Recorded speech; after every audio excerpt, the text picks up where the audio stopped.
Listen. Obviously, you guys, everybody in? Come on. Well, we just had a chance to tour some of the damage that's been done by this devastating fire. I've had a chance to thank Mayor Bach as well as Governor Hickenlooper and the entire congressional delegation, members of the Fire Service, the Forest Service, as well as local fire officials have gotten a full briefing. I think what you see here is an example of coordination and cooperation between federal, state, and local agencies. We have been putting everything we have into trying to deal with what's one of the worst fires that we've seen here in Colorado. And it's still early in the fire season, and we've still got a lot more work to do. But because of the outstanding work that's been done, because of not only the coordination, but also some unprecedented arrangements that have been made with military resources combined with the civil resources, we're starting to see progress. Obviously, as you saw in some of these subdivisions, the devastation is enormous, and our thoughts and prayers go out to all the families who've been affected. One of the things that I've tried to emphasize is that whether it's fires in Colorado or flooding in the northern parts of Florida, when natural disasters like this hit, America comes together. And we all recognize that there but for the grace of God go I.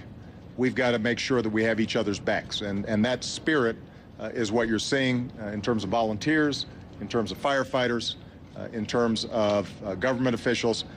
Everybody's pulling together to try to deal with the situation. Now, as I said, we're not completely out of the woods yet. These folks, some of them have been working 18-hour days, 20-hour days, trying to make sure that these fires get put out. They're going to be carefully monitoring the situation. Ultimately, they're going to need a little bit of help from Mother Nature in order to fully extinguish these fires. In the meantime, some lessons are being learned about how we can mitigate some of these fires in the future, and I know that the mayor and the governor and other local officials are already in those conversations. It means that hopefully out of this tragedy, some long-term planning occurs, and it may be that we can curb some of the damage that happens the next time, even though you obviously can't fully control fires that are starting up in these mountains. Last point I just want to make, and that is that we can provide all the resources. We can make sure that they're well coordinated. But as I just told these firefighters, what we can't do is to provide them with the courage and the determination and the professionalism, the heart that they show when they're out there battling these fires. When we had a chance on site to see some guys who had just saved 3 homes in a community that had been devastated, for those families, the work and the sacrifice of those firefighters means the world to them. And they are genuine heroes. And so we want to just say thank you to all the folks who've been involved in this. We're proud of you. We appreciate what you do each and every day.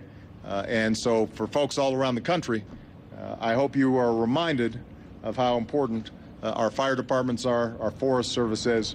Sometimes they don't get the credit that they deserve until your house is burning down or your community is being threatened.